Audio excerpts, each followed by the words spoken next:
Hello YouTube family, मैं Shravan Kumar Bajaj, physics faculty.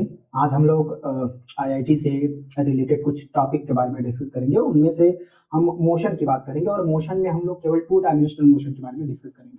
To dimensional motion को discuss करने से पहले हम लोग यहाँ पे थोड़ा सा डिस्कशन कर लेते हैं कि व्हाट इज मोशन। मोशन क्या है बेसिकली और इसके कितने प्रकार होते हैं।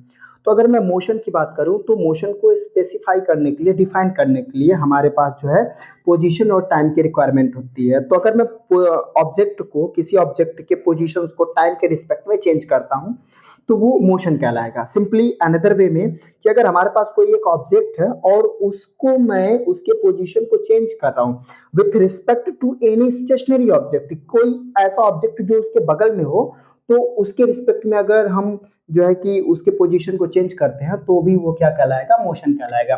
सो बेसिकली मोशन को हमने क्लासिफाई किया तो ये तीन प्रकार के होते हैं। There are three types of motion. Number one, there is one D motion. हमारे पास वन डी मोशन है। There is nothing two D motion, also there is nothing two D motion and another one is three D motion. हमारे पास another one is three D motion. So देखो, हम लोग एक एक को स्पेसिफाई करके बताते हैं। हम जस्ट रिकॉल करेंगे, हम इसके डेप्थ में नहीं जाने की कोशिश करेंगे, ठीक है। हमें जो डेप्थ में डिस्कस करना है that is only two D motion के बारे में डिस्कस करना है। तो वन डी मोशन का मतलब होता है कि देखो, मोशन को जब हम डिफाइन कर रहे थे तो क्या डिफाइन कर रहे थे कि मोशन को डिफाइन करने के लिए बेसिकली किसी ऑब्जेक्ट की पोजीशन की जरूरत पड़ती है। लेकिन अगर उसी पोजीशन को स्पेसिफाई करने के लिए किसी कोऑर्डिनेट्स की रिक्वायरमेंट हो और अगर वो कोऑर्डिनेट्स केवल सिंगल कोऑर्डिनेट्स हो और सिंगल कोऑर्डिनेट्स में अगर मैं किसी ऑब्जेक्ट की पोजीशन को स्पेसिफाई करता हूं and after that the position going to be change with respect to time and such motion is known as what is one D motion. तो इसका मतलब हुआ कि वन डी मोशन में जो ऑब्जेक्ट मूव करता है वो किसी स्पेसिफाइड जो है कोऑर्डिनेट्स में मूव करता है। वो कोऑर्डिनेट्स कुछ भी हो सकता है। फॉर एग्जांपल जैसे कि मैंने आपको यहाँ पे X and Y and there is Z.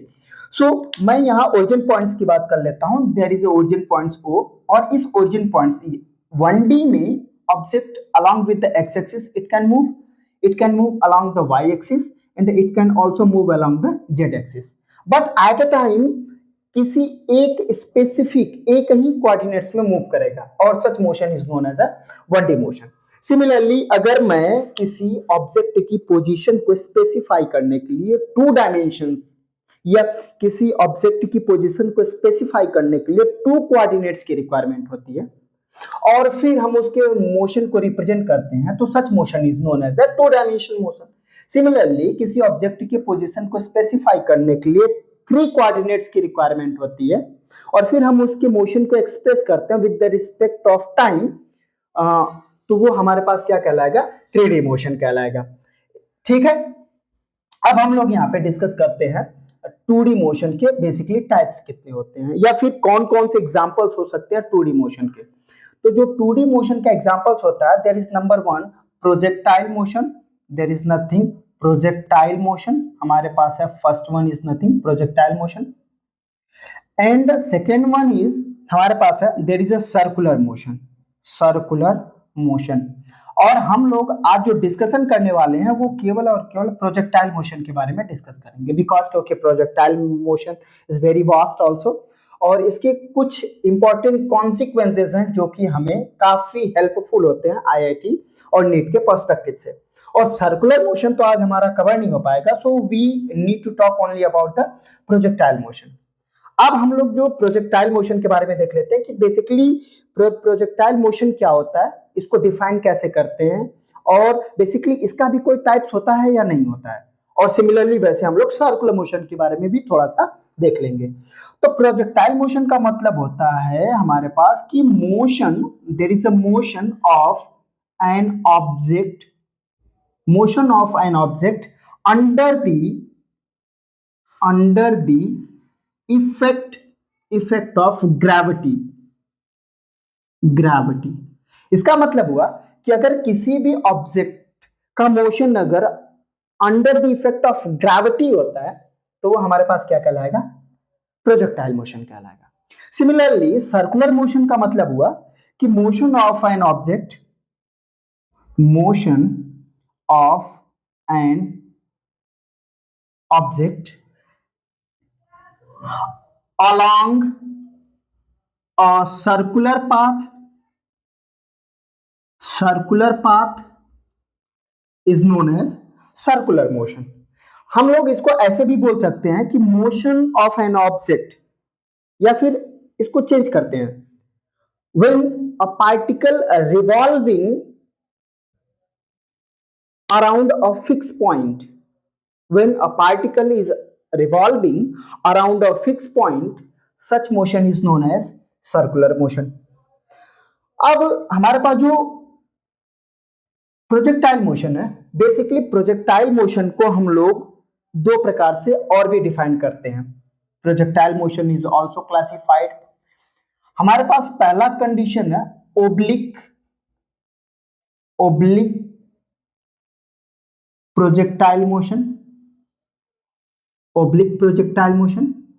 and the second one is that is horizontal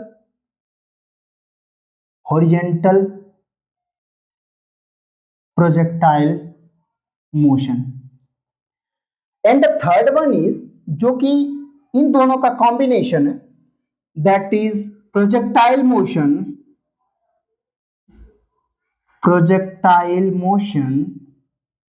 on an inclined plane. ये हमारे पास कंडीशन बन जाएगी. तो हमें जो है प्रोजेक्टाइल मोशन के अंडर में इन तीनों को डिस्कस करना है. Number 1 oblique projectile motion, horizontal projectile motion and the projectile motion on an inclined plane. थोड़ा हम इसके बारे में एक पॉइंट ऑफ व्यू देख लेते हैं कि इसका मतलब क्या है. तो जब हमारे पास कोई दो एक्सिस रिप्रेजेंट कर दिया मैंने, आइदर इट में बी एक्स आइदर इट में बी वाई, और मैंने ये ओरिजिन पॉइंट से मैंने एक कैनन से जो है एक बॉल को फायर किया और वो कुछ इस तरीके से मूव कर रही है. It is moving like this, और इसकी जो वेलोसिटी है बेसिकली या स्पीड है उसको मैं हॉरिजॉन्टल से थीटा एंगल पे रिप्रेजेंट कर दिया, और सपोज किया कि इसकी जो वेलोसिटी दैट इज u और v, इनिशियल इट में बी u, और ये हॉरिजॉन्टल से थीटा एंगल बनाते हुए फायर किया.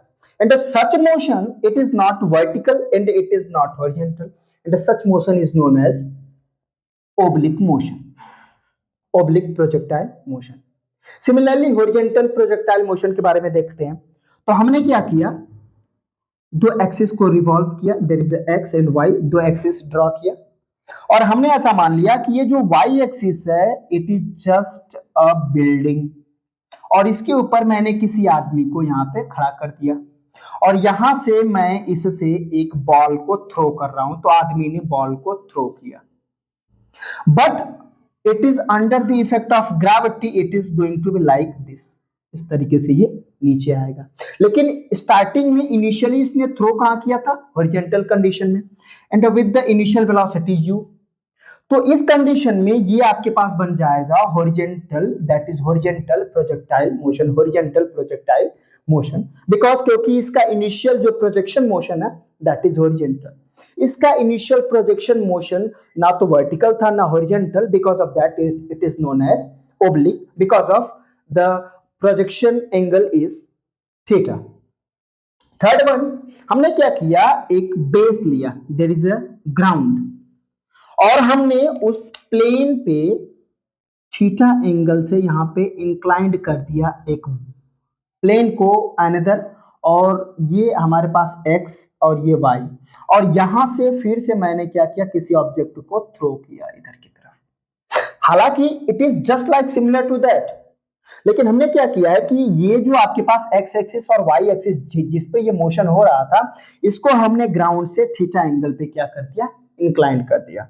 तो जब हमने इसको थीटा एंगल पे इंक्लाइन कर दिया तो ये आ गया थर्ड कैटेगरी में, there is nothing projectile motion on an inclined plane, because क्योंकि इसका भी motion under the effect of gravity ही होगा. बस इसका कंडीशन है कि ये एक्सिस हॉरिजॉन्टल कंडीशन से उठा के हमने थीटा एंगल पे क्या कर दिया, इंक्लाइन कर दिया. अब हम लोग डिस्कस करते हैं what is oblique projectile motion.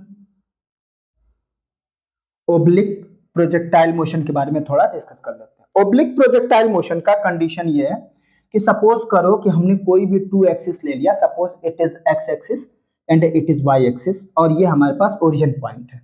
मैंने यहां से किसी भी बॉल को हॉरिजॉन्टली और वर्टिकल न करते हुए एक एंगल पे थ्रो किया विच इज एंगल u, और ये विच इज वेलोसिटी u, और एंगल हमारे पास क्या बन जाएगा, थीटा। थीटा एंगल से हमने क्या किया, इसको थ्रो किया। सो अगर मैं थीटा एंगल से इसको थ्रो किया हूं तो मैं इसकी वेलोसिटी को हॉरिजॉन्टल और वर्टिकल कंपोनेंट के अकॉर्डिंग डिस्ट्रीब्यूट कर देता हूं। ये हमारे पास हो जाएगा x डायरेक्शन में ux और इस डायरेक्शन में हो जाएगा uy। ये हमारे पास दो वेलोसिटी हो जाएगी। अब अगर मैं हॉरिजॉन्टल वेलोसिटी कंसीडर करता हूं ux equals to there is nothing u cos theta, and vertical velocity consider करूंगा there is a uy equals to u sin theta. ये हमारे पास कंडीशन बन जाएगा। क्योंकि ये x डायरेक्शन के लिए वेलोसिटी है और ये हमारे पास क्या, y डायरेक्शन के लिए वेलोसिटी है। अब यहाँ पे हम लोग अप्लाई करेंगे equation of motion, that is तीनों इक्वेशन ऑफ मोशन यहाँ पे इंप्लीमेंट होंगे।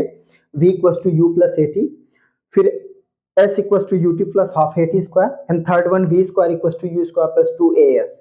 बशर्ते यहाँ पे जब हम under the effect of gravity लेते हैं तो acceleration replace by that is g। अगर ये मैं वर्टिकल एक्सेलरेशन की बात करूंगा तो there is minus of g, and if देखो ये अगर वर्टिकल है तो हमारे पास माइनस ऑफ g, और अगर ये वर्टिकल अपवर्ड डायरेक्शन में है तो माइनस ऑफ g, और वर्टिकल डाउनवर्ड डायरेक्शन में है तो there is a plus of g। लेकिन मोस्ट ऑफ ऑल इस पूरे केस में हम लोग को वर्टिकल अपवर्ड डायरेक्शन के बारे में डिस्कस करना है केवल। तो ये बन जाएगा। अब हम लोग इक्वेशन ऑफ ट्राजेक्टरी के बारे में डिस्कस करते हैं थोड़ा।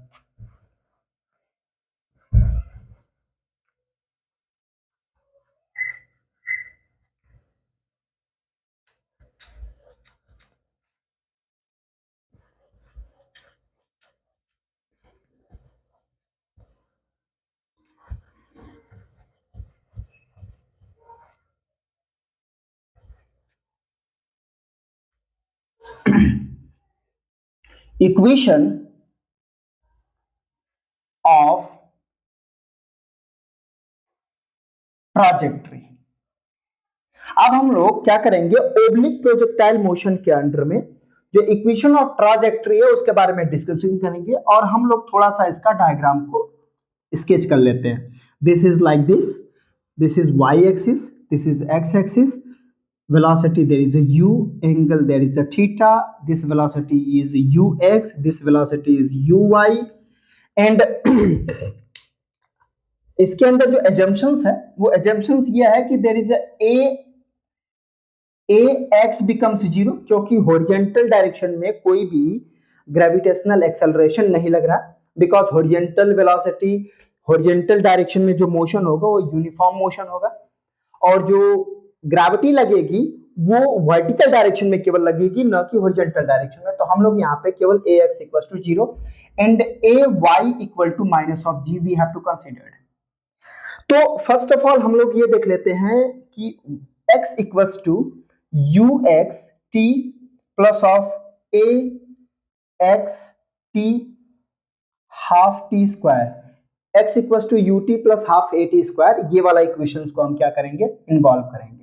x equals to uxt plus half axt square, और हम लोग यहाँ पे ux equals to u cos of theta ये पुट करेंगे, एंड ax बिकम्स ऑफ 0, ये वैल्यू को हम क्या करते हैं इसके अंदर पुट करते हैं। तो हमारे पास क्या बन जाएगा, x equals to u there is nothing cos theta into t, and plus of ये हमारे पास पूरी ये बन जाएगा 0, सो इट इज 0।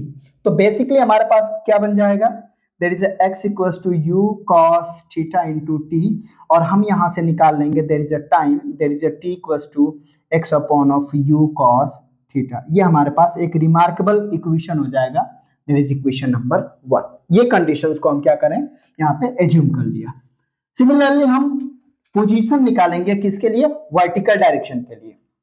अब अगर मैं वर्टिकल डायरेक्शन के लिए पोजीशन निकालता हूं तो there is a y equals to u y t plus of 1/2 a y t square, ये हमारे पास कंडीशन बनेगी। सिमिलरली मैं यहाँ पे u y equals to u sine theta put कर दूंगा and there is a y becomes there is a minus of ji.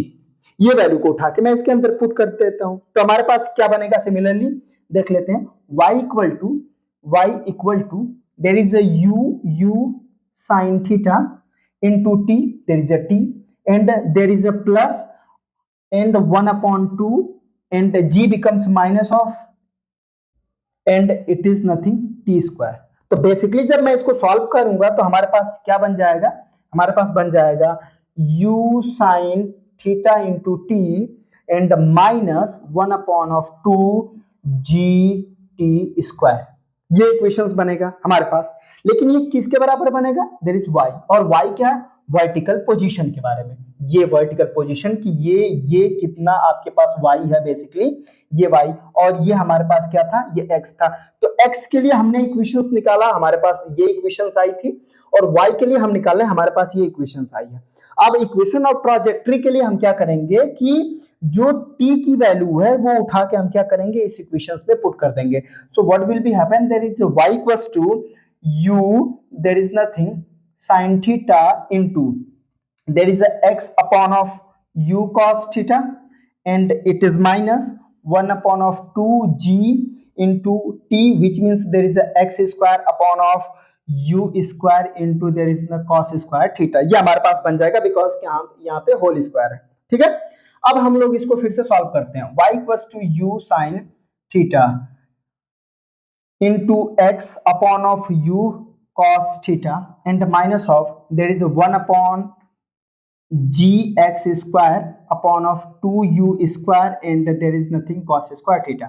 Guys, u to u cancel, there is a y equals to tan theta into x minus there is nothing 1/g upon u square cos square theta into of x square। Now if assume that this is equal to a constant value, because u will be constant, g will be constant and theta becomes constant, so what will be happen, it is considered like b। so what will be happen, there is a y equals to x into tan theta minus of b x square, and it is just like similar to the equation of parabola।